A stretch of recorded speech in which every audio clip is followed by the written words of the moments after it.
सबसे पहले हमारे चैनल में स्वागत है। सवाल औरंगाबाद में चल रहा है कि ये इलेक्शन लड़ रहे हैं, ये आप पे इल्जाम लग रहे हैं कि आपने नाम की राजनीति को लेकर एमएलए की तैयारी कर रहे थे। ये एक अफवाह का बाजार गर्म है, क्या कहेंगे इसके ऊपर आप? ये सरासर झूठ है, क्योंकि जिस वक्त मैंने अपने ओहदे से इस्तीफ़ा दिया वो साल 2022 था। इलेक्शन तो मुझे लगता है कि लगभग 2-2.5 साल बाद थे, तो 2-2.5 साल पहले। और इस्तीफ़ा जब दिया गया उस वक्त कांग्रेस पार्टी ये पावर में थी, लेकिन मुझे ये बिल्कुल मंजूर नहीं था कि हमारी शहर की और हमारी नस्लों की, जो भी हम यहाँ से औरंगाबाद से ताल्लुक़ रखते हैं, उसकी शिनाख्त मिटाई जाए। और वहाँ पे मैं एक बिल्कुल जिसको कहेंगे कि जैसे बेहिस के जैसा या कमज़ोर की तरह मैं वहाँ बैठा रहूँ और वहाँ इन पार्टियों के तलवे चाटूँ जो ये हमारी शिनाख्त मिटा रहे हैं, जो आरएसएस बीजेपी के हिंदुत्व के एजेंडे पे जा चुके हैं। मैं कांग्रेस का कार्यकर्ता ज़रूर था, लेकिन मुझे लगा कि कांग्रेस उस विचारधारा से दूर हो गई, इसलिए मैंने खुद को उन पार्टियों से अलग कर दिया। ये लड़ाई मैंने 2 साल कुछ महीने अभी तक हाई कोर्ट में और सुप्रीम कोर्ट में अपनी ज़ात से लड़ी है। इसमें क्या क्या मुश्किलें पेश आई वो आपके चैनल के माध्यम से भी कई बार हम लोग इस पर चर्चा कर चुके हैं। लेकिन हमारे साथ हाई कोर्ट में क्या हुआ और सुप्रीम कोर्ट में किस किस्म से धोखा हुआ, और इन पार्टियों ने और इन पार्टियों के एजेंट्स ने, और साथ साथ जो दूसरी पार्टियां थी जो कि अपने आप को कौम का हमदर्द और ये कहने का किसी समाज का ठेकेदार होने का दम भरती हैं, इन लोगों ने इस नाम बदल में और हमारी शिनाख्त को जब मिटाया जा रहा था, इसमें क्या किया ये भी जग जाहिर है।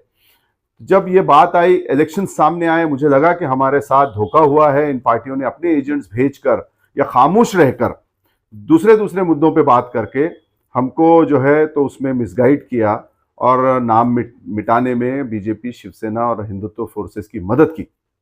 तब एक बात मुझे समझ आई कि ये जिस रास्ते से ये नाम मिटाया गया है, उसी रास्ते से ये नाम को वापस लाया जाना चाहिए। हमने अदालती लड़ाई लड़ी है और लड़ रहे हैं। हालांकि हमारा केस काफ़ी ज़ख्मी किया है इन पार्टियों के और उनके एजेंट्स ने, लेकिन फिर भी हम लड़ रहे हैं। अब इसको एक राजनीतिक लड़ाई लड़ने की ज़रूरत है। ये राजनीतिक लड़ाई लड़ने के लिए मैं मैदान में हूँ, क्योंकि जिन गाइडलाइंस के तहत ये नाम बदला गया है जी, उसी गाइडलाइंस के तहत ये नाम वापस भी लाया जा सकता है। जी, इस गाइडलाइंस में ये लिखा है कि कोई एमएलए जो है वो नाम बदलने का प्रस्ताव विधानसभा में पेश कर सकता है, अगर किसी शहर का नाम बदला जाना है तो। और उसके ऊपर एक डिस्कशन होगा, डिस्कशन होके एक फॉर्मल वोटिंग होगी, सिंपल मेजॉरिटी से वो प्रस्ताव पास हो जाता है तो वो केंद्र के पास जाता है। तो जिस रास्ते से इन्होंने ये नाम बदला है, राजनीतिक इसके अंदर वो हुआ है, तो हम भी चाहते हैं कि हम भी एक राजनीतिक इसके अंदर लड़ाई लड़ें और राजनीतिक पहलू से ये नाम को वापस ला सकें। इसके लिए सबसे पहले हमको कॉन्स्टिट्यूशनल पावर लगेगा, और कॉन्स्टिट्यूशनल पावर और वो नाम बदलने का प्रस्ताव रखने के अधिकार ये एमएलए पोस्ट को ही हैं। इसीलिए मैंने ये चुनाव लड़ने का फैसला किया कि मैं वहाँ पे विधानसभा में जाऊँ और अपक्ष जाऊँ, क्योंकि ये सारी पार्टियों की पॉलिसी हो गई है कि वो औरंगाबाद को संभाजी नगर कर देना चाहते हैं, और या फिर खामोश रह के दूसरे दूसरे मुद्दों पे बात करना चाहते हैं, लेकिन औरंगाबाद को वापस औरंगाबाद कैसे किया जा सकता है इस पे बात नहीं करना चाहते। मैं चाहूँगा कि मैं वहाँ विधानसभा में अपनी जनता का नुमाइंदा बन के जाऊँ, ना कि किसी नेता या किसी पार्टी का पिट्टू बन के। ना मुझे कोई पेट्रोल पंप्स लेने हैं, ना मुझे कोई कॉलेज लेने हैं, ना मुझे कोई ठेके लेने हैं, ना मुझे कोई ट्रांसफर्स करवानी है। मुझे सिर्फ और सिर्फ अपने शहर का नाम वापस चाहिए, ताकि हम और हमारी आने वाली नस्लें फख्र से अपने शहर में एक औरंगाबादी के तौर पर जी सकें। हमारा शहर फिर से तरक्की की राह पर जाए, जो डॉक्टर रफीक ज़करिया का ख्वाब था और जिन्होंने उस दिशा में काम किया। और ये शहर, मैं फिर से कहना चाहूँगा, यहाँ रहने वाले हर मुस्लिम, बुद्धिस्ट, सिख, ईसाई, जैन, पारसी, हर समाज के लोगों का है। ये सिर्फ किसी एक मज़हब का नहीं है, लेकिन इसको गंदी राजनीति में इसको मज़हब और जात के नाम से देखा जा रहा है। साथ ही साथ इस शहर में जो विकास कार्य इस नाम की गंदी राजनीति में, जातिवाद की राजनीति में ये लोगों ने अंदर इसको दबा दिए हैं, वो सारे विकास कार्य हम फिर से कर सकें, ताकि ज़करिया साहब के दौर का जो वक्त रहा, जो औरंगाबाद ने देखा, उसको फिर से fastest developing city in Asia के उसमें हम ला सकें। यहाँ लोगों को रोज़गार मिल सके, लोगों की ज़िंदगियों में खुशहाली आए, और जो सही मायने में विकास होता है वो विकास यहाँ नज़र आए। पर्यटन क्षेत्र का विकास हो और नए उद्योग क्षेत्र आए, जो इंडस्ट्रीज़ हमारे आसपास चल रही हैं उसमें हमारे यहाँ के जो मुकामी लोग हैं, जो यहाँ के रहवासी हैं, उनको नौकरियाँ मिल सके, उनको कारोबार मिल सके। इसका एक हल भी हमने पेश किया हुआ है। कि औरंगाबाद अब इतना बड़ा हो चुका है कि जैसे पूना और पिंपरी चिंचोड़ 2 महानगर पालिका है, या हैदराबाद सिकंदराबाद या पूना था बॉम्बे थाने, इस किस्म से औरंगाबाद में 2 महानगर पालिका बनाई जाए। हमको संभाजी महाराज का हम आदर करते हैं, उनका विरोध नहीं है, लेकिन जो खदीम शहर है, जो हमारा ओरिजिनल 52 दरवाज़ों का शहर है, जो ओरिजिनल महानगर पालिका है, उसको औरंगाबाद ही रखी जाए। जो नया जो एक महानगर पालिका कायम की जा सकती है, CIDCO, Paithan road, Beed bypass, Chikalthana, Jalna road, Jalgaon road, उधर के आगे का, उसको छत्रपति संभाजी नगर महानगर पालिका का नाम दिया जा सकता है। एयरपोर्ट और डीएमआईसी जो बन रही है उसको भी दिया जा सके, ताकि ये मसला हल हो, यहाँ पे लोगों में फिर से आपस में भाईचारा और एक सौहार्द बने और हम लोग तरक्की की राह पे आगे जाएं। आने वाले दिनों में मैं चाहूँगा कि मेरा शहर ये हैदराबाद, नासिक, पूना, नागपुर इनसे पीछे नहीं नजर आए, हम इन शहरों से आगे नजर आए। हमारे लोगों को यहाँ से दूसरी जगह नौकरी के लिए या अपनी ज़िंदगी गुजारने के लिए नहीं जाना पड़े। हम यहीं एक फ़ख्र से एक औरंगाबादी होकर अपने और अपनी आने वाली नस्लों के साथ इस शहर में रह सकें। सर, एक सवाल आज पूरे शहर में गूंज रहा है। तमाम उलमा इकराम, काबिल एहतराम और तमाम नेक शख्सियतें कोशिश कर रही है कि मुसलमान कोई मुत्तफ़िक़ तौर पर ऐसा फैसला करे कि सब लोग बैठ जाए, कोई एक खड़ा रहे। ये काविशों को कैसे देखते हैं? अब सवाल ये, बैठे तो कौन बैठे, कुर्बानी कौन दे? ये बड़ा सवाल गर्दिश कर रहा है। इसको, इस कोशिश को कैसे देखते हैं आप?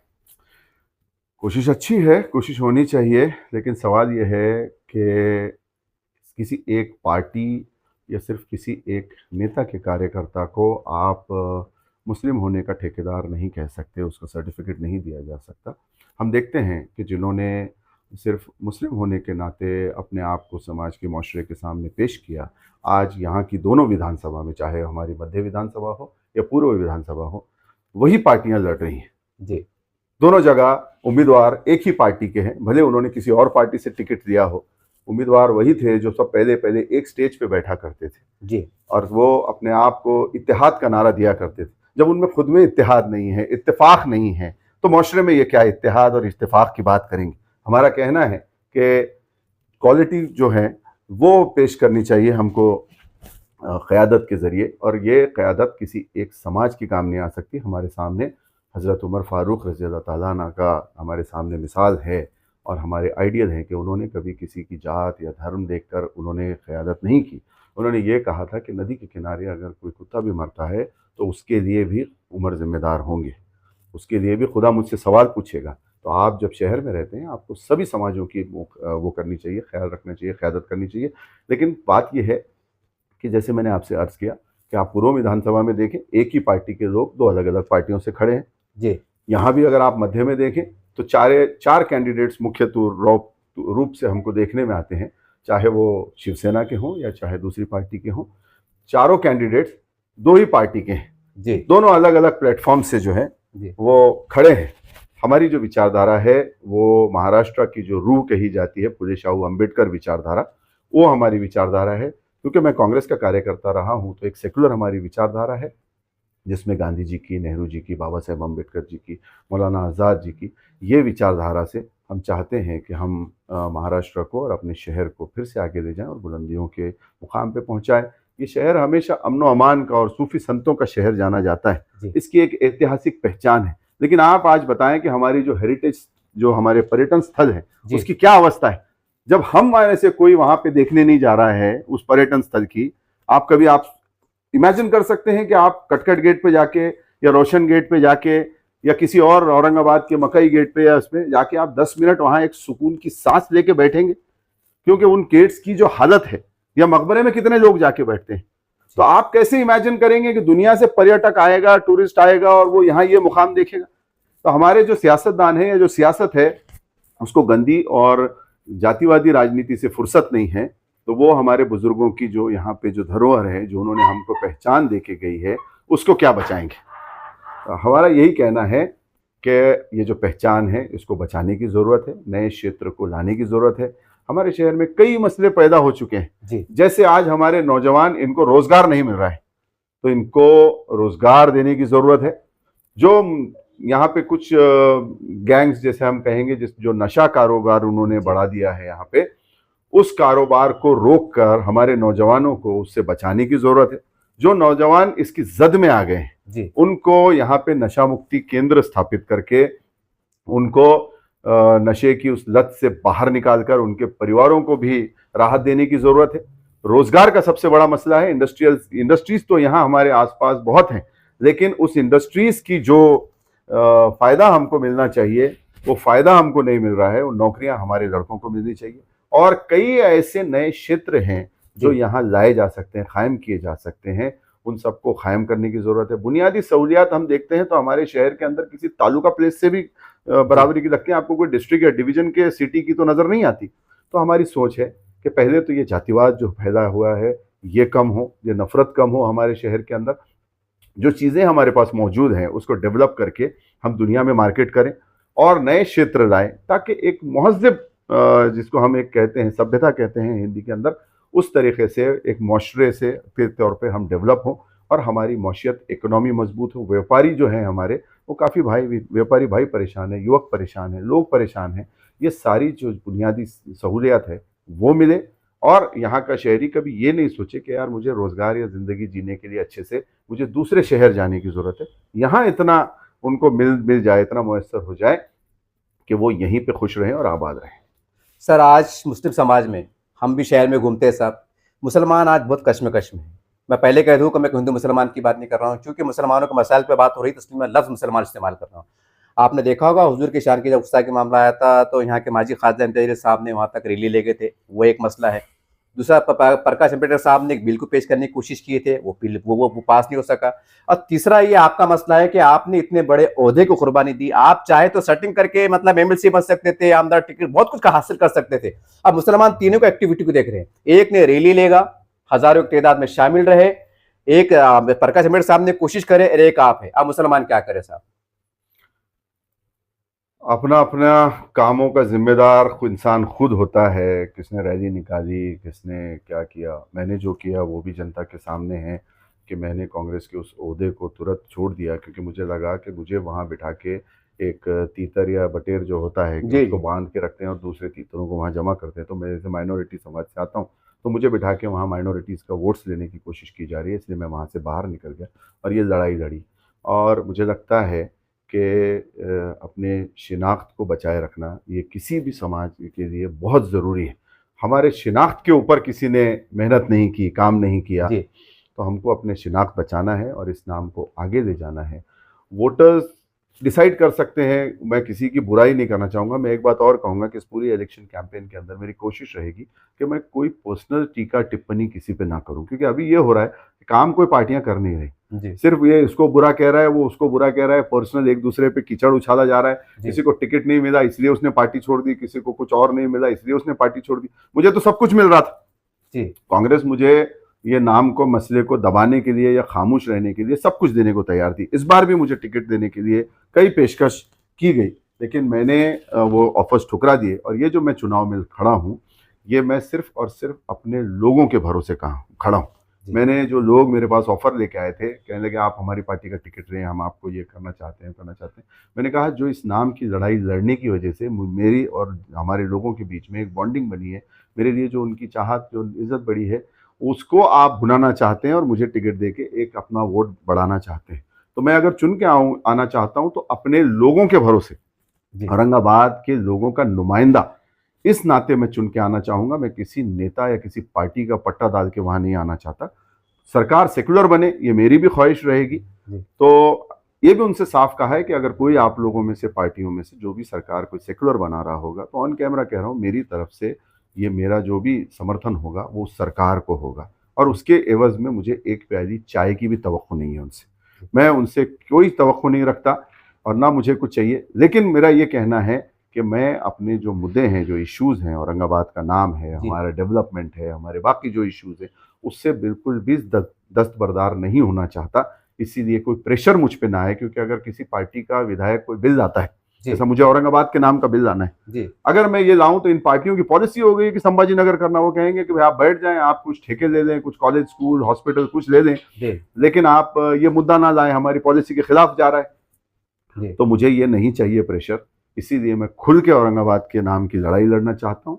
और जैसे मैंने अभी पिछले आपको सारे मेरे सोच बताई कि हमारी सोच विकास की है और औरंगाबाद को आगे ले जाने की है। लेकिन ये विकास और औरंगाबाद को आगे ले जाना, जो ज़करिया साहब ने काम किए थे उसको आगे बढ़ाना, ये तभी मुमकिन हो पाएगा जब हमारे शहर में अमन शांति होगी, एक दूसरे के बीच में जो समाजों में नफरत फैली हुई है वो कम होगी, आपसी भाईचारा बढ़ेगा।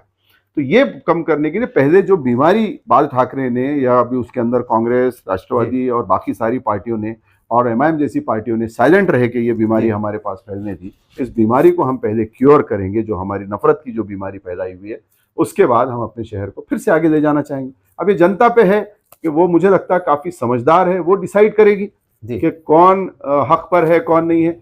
बात रही आपने जैसे कहा कि आप सल्लल्लाहु अलैहि वसल्लम की शान में गुस्ताखी हुई, नामूस रिसालत के खिलाफ धरना हुआ, आपके डेलीगेट पे भी हुआ, मुस्लिम नुमाइंदा काउंसिल और हमारे उलमा वहां बैठे थे, हमने सबने भी मिलके, मैंने भी अपनी जात से जो भी उसमें मैं शामिल हो सकता था मैं भी शामिल हुआ, अपने एजेंडे के अंदर भी मैंने भी वो बातें रखी हैं अपने मैनिफेस्टो के अंदर कि ब्लास्फेमी एक्ट बनाया जाए, आप सल्लल्लाहु अलैहि वसल्लम की शान में कोई गुस्ताखी न करे, किसी दूसरे भी मजहबी शख्सियत जैसे हिंदू समाज के जो देवी देवता हैं, जो बड़े संत हैं उनके, या बुद्धिस्ट समाज के, क्रिश्चियन समाज के, किसी भी समाज के, सिख समाज के, कोई गुस्ताखी नहीं होनी चाहिए, अगर करता है तो उसको सजा मिले। उसके बाद में जो वक्फ बोर्ड का जो आपके जो अभी इन्होंने तरमीमी बिल आया है उसकी मुखालिफत करना, जहां भी पॉसिबल हो पाए हमारी जात से जो भी हम पोजीशन पे रहें वो करने का अज़्म रखते हैं। और नए जो चीज़ें लानी है विकास के लिए, विकास मेरी नज़र में सिर्फ सीमेंट का रोड बना देना, नाली बना देना, गट्टू बिठा देना, एक लाइट का हैमस लगा देना, ड्रेनेज की और पानी की पाइपलाइन डाल देना, ये विकास नहीं है। विकास वो है जो डॉक्टर रफीक ज़करिया ने किया था कि लोगों को पढ़ाने लिखाने से लेके, लोगों को दुनिया से कनेक्ट करने से लेके, उनकी रहन सहन को आगे मतलब उसका स्टैंडर्ड बढ़ाने से लेके, उसके बाद उनकी हेल्थ का ध्यान रखने से लेके, उनके ज़िंदगी में जो बुनियादी चीज़ें जैसे पानी, ये सारी चीज़ों को ज़करिया साहब ने उस वक्त दिया जब इस चीज़ की डिमांड्स भी नहीं थी, लोगों को गुमान भी नहीं था कि हमको ये चाहिए। अगर आप इमेजिन करें तो 1970 में हमारे पास हरसुल तालाब काफ़ी सफिशिएंट था पानी के लिए, लेकिन ज़करिया साहब ने उनकी आगे 50 साल आगे की सोच थी कि वो जयकवाड़ी डैम लाए, पानी की पाइपलाइन उन्होंने कितनी वॉर फ्रंट पर जो है शंकरराव चौहान साहब के साथ एक कोऑर्डिनेशन बिठा के वो लेके आए। आज हमारे नेता कई साल से तो समांतर पे लड़ रहे हैं, एक पाइपलाइन नहीं ला सके ये लोग ढंग से। तो हमारे ये कहना है कि ये जो, और आप देखें कि अगर जब उस जमाने में टांगे चलते थे तो आप यहाँ पे एयरपोर्ट लेके आए, किसने एयरपोर्ट मांगा था, किसने सिडको मांगा था, किसने चिकलठाना MIDC मांगा था, किसने घाटी हॉस्पिटल की संकल्पना की थी कि भाई ये चीज हमको मिलेगी, कल्पना की थी, लेकिन आपने ये सारी चीजें यहाँ पे लाए। आजाद कॉलेज जैसा इंस्टीट्यूशन खड़ा किया जिसके आज आप देखते हैं कि हजारों जो है वो नौजवान वो आजाद से पढ़े, हम भी आजाद के स्टूडेंट हैं। तो ये सोच है कि भाई लीडर का विजन लंबा होना चाहिए, इसीलिए हम लोग जो है, मैं पर्सनली ज़करिया साहब को एक आइडियल विजनरी लीडर मानता हूँ। मेरे नेता रहे श्री विलासराव देशमुख साहब को मैं आइडियल मानता हूँ कि जिसके पास एक विजन था। हम कोशिश करेंगे कि उनके जो कदमों पे चल के हम अपने शहर को और अपने लोगों को एक अच्छी जिंदगी की, एक सुनहरी जिंदगी की तरफ ले जाएं। जितना हमसे हो पड़े अल्लाह हमसे काम ले और आने वाली नस्लें हमको अच्छे नाम से याद करें, ना कि जैसे बाकी कई लोगों के बारे में लोगों की एक राय बन चुकी है। पार्टी आप देखते हैं, आज इस पार्टी में कल दूसरी पार्टी में। मैंने कांग्रेस छोड़ी लेकिन मैंने विचारधारा नहीं छोड़ी। आपको मैं ऐसी कोई पार्टी में नजर नहीं आया जिसकी कांग्रेस के विरुद्ध विचारधारा थी। आज भी मेरी विचारधारा कांग्रेसी है, सेकुलर है, इस मुल्क को और इस शहर को एकजहती की तरफ ले जाने की विचारधारा है। लेकिन आप देखते हैं कि लोग एक विचारधारा से अपने आप को मशहूर करते हैं, समाज में आते हैं, और जब इलेक्शंस आते हैं तो वह आपको किसी टोटली अपोजिट विचारधारा का मफलर डाल के या तो इलेक्शन में खड़े नजर आते हैं या घूमते हुए नजर आते हैं। सर, एक आखिरी सवाल, आज की तंग नजरी का माहौल है, फिरका परस्ती का माहौल है, आप बहुत सीनियर से सियासतदान है, कि आपको लगता है कि खैर मुसलमान तो खैर है, सही बात, लेकिन दलित समाज, मराठा समाज, पिछड़ समाज, ये आपकी तरफ आएगा? आपको लगता है ऐसे माहौल के अंदर? देखिए, लोगों ने धंधा बना लिया है समाज का। चाहे कोई भी समाज हो, उस समाज के कुछ लोग जो सियासत में आना चाहते हैं वो उस समाज की एक तरीके से दुकानदारी कर रहे हैं। ऐसे मुद्दे जिससे जनता के अंदर एक उत्तेजित हो जाए, इमोशनल हो जाए और उनको वोट्स मिल जाए। लेकिन मुझे लगता है कि हर समाज को क़यादत की ज़रूरत है, हर समाज को अच्छे और सही दिशा में ले जाने की ज़रूरत है। इसीलिए मुझे उम्मीद है कि अच्छाई जब तक ये दुनिया है, जब तक ये रहेगी, हमको कोशिश करनी है अपनी तरफ से कि हम सच पे रहें, हक पे रहें और इंसाफ पसंद रहें, सभी को न्याय मिले, सभी के मसले हल हों, चाहे मुस्लिम समाज हो, क्योंकि मैं तो उस समाज से आता हूं तो ज्यादा गहराई से इस मुद्दों को जानता हूं, चाहे दलित समाज हो, क्योंकि मेरा परिवार बाबा साहेब अम्बेडकर से जुड़ा हुआ है, मेरे दादा ने बाबा साहेब अम्बेडकर के साथ काम किया और बाबा साहेब का हमारे घर आना भी हुआ उधर घाटी में जब हमारा मकान था। और चाहे मराठा समाज हो, क्योंकि मेरे नेता विलासराव देशमुख साहब रहे हैं और रहेंगे आखिर तक। और बाकी दीकर जो समाज है, हिंदू समाज है, हर एक के मसले हैं, चाहे ओबीसी समाज हो, मैं ओबीसी के भी मेड़ावे में जाता था, जब मैं कांग्रेस प्रेसिडेंट था, एससी समाज के जाता था, मुस्लिम समाज के जाता था, मुझे लगता था कि मसले तो सभी के हैं जी। मराठा समाज के भी मसले हैं, ओबीसी समाज के भी मसले हैं, आपके एससी समाज के मसले हैं, माइनॉरिटीज के मसले हैं, मसले सभी के हैं, लेकिन उनको इच्छा शक्ति से खुद से पहल कर उनको हल करने की जरूरत है। मैं अपनी तरफ से कोशिश करना चाहूंगा कि मैं जिंदगी के 5 साल अगर मुझे जनता कॉल देती है कि आप जाएं और हमारी प्रतिनिधित्व करें या हमारी नुमाइंदगी करें, तो उन मसलों को हल करूं और एक अच्छा नाम लेकर रिटायरमेंट लूं जब भी मुझे रिटायरमेंट लेना है। ये नहीं कि मुझे अपनी जात के लिए कुछ करना है। मैंने हमेशा से कहा है कि मेरा मकसद सियासत में आने का अच्छाई लाने का था, पैसा कमाना या सिर्फ नाम कमाना ये मेरा मकसद नहीं है और न कभी रहेगा।